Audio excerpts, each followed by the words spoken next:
Right now, while you're watching this video, you're probably sitting down. And look, so am I. But here's the thing.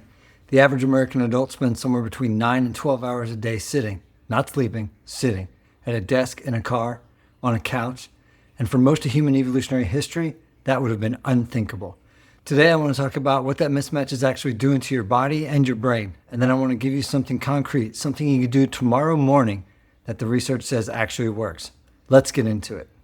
This channel is built around one core idea, that a lot of the psychological and physical suffering we see in modern life isn't random, it's predictable. It's what happens when the environment we live in today doesn't match the environment our biology was shaped by over millions of years. We call that evolutionary mismatch. And sedentarism, habitual sitting, is one of the most dramatic mismatches we've created. Our ancestors weren't athletes. They weren't running marathons every day, but they were moving constantly, low-level, purposeful movement. Foraging, walking between camps, gathering, building, carrying. Estimates from hunter-gatherer studies put average daily step counts somewhere between 15 and 18,000 steps per day. Compare that to the average American today, who logs somewhere around to 4,000. Now here's where it gets psychologically interesting. We didn't just stop moving because we got lazy.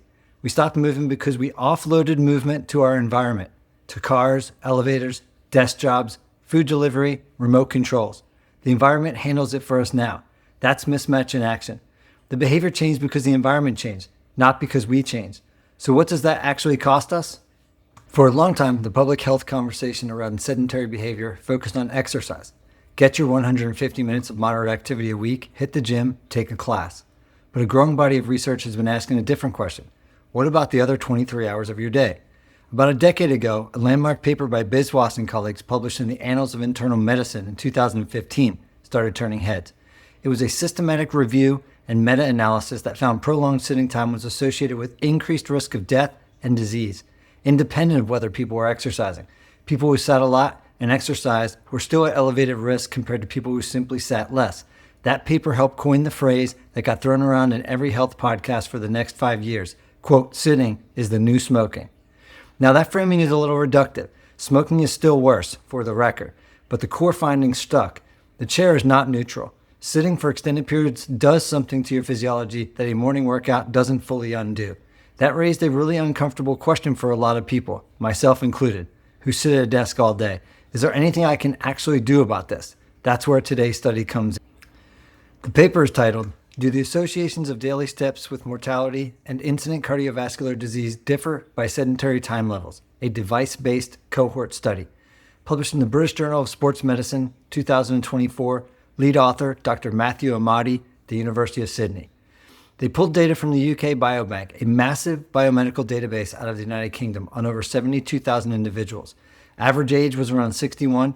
Each participant wore a wrist-based accelerometer for 7 days, giving the researchers objective, device-measured data on two things: how many steps they took each day and how many hours per day they spent sedentary, meaning sitting or lying down while awake. Then they tracked those participants for an average of nearly 7 years, linking to hospitalization records and death records to see what happened.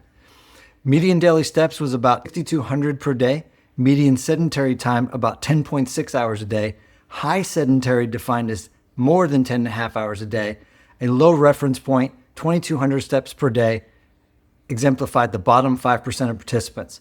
Follow-up at about 6.9 years average included 1,633 deaths, 6,190 cardiovascular disease events recorded. Getting up to around 9,000 and 10,000 steps per day was associated with a 39% lower risk of death and a 21% lower risk of cardiovascular disease, even in people who were highly sedentary for the rest of the day. The key insight, half of that benefit was achieved at just 4,000 to 4,500 steps per day. You don't need to hit 10,000 steps to get significant protection. The steep part of the dose response curve, where you're getting the most bang for your buck, happens between 2,200 and 4,500 steps. And critically, this held for both high and low sedentary groups. Whether you sat for 12 hours a day or 8, walking more was associated with lower risk. Okay, the application. This is the part I care most about. You've got the research. Now what do you do with it? Here's the thing about behavior change. Most people approach it wrong. They think about the ideal target, 10,000 steps, 30 minutes of exercise, the full protocol. And when that feels overwhelming, they do nothing. That's called the all or nothing trap. And it's one of the most well-documented failure models in behavioral psychology. This study gives us a much better framing, the minimum effective dose. If you are currently sedentary, and statistically most of you watching this will be, your goal this week is not 10,000 steps. Your goal is to cross 4,000 step threshold. Here's a 3-walk protocol. 10-minute walk after breakfast, even just around the block. A 10-minute walk after lunch, especially powerful for blood sugar regulation. A 10-minute walk after dinner. Solid research on post-meal walking for metabolic health. That's 30 minutes, 3 short walks, gets most people to around 3,500 to 4,500 steps depending on the pace. Why does this structure work?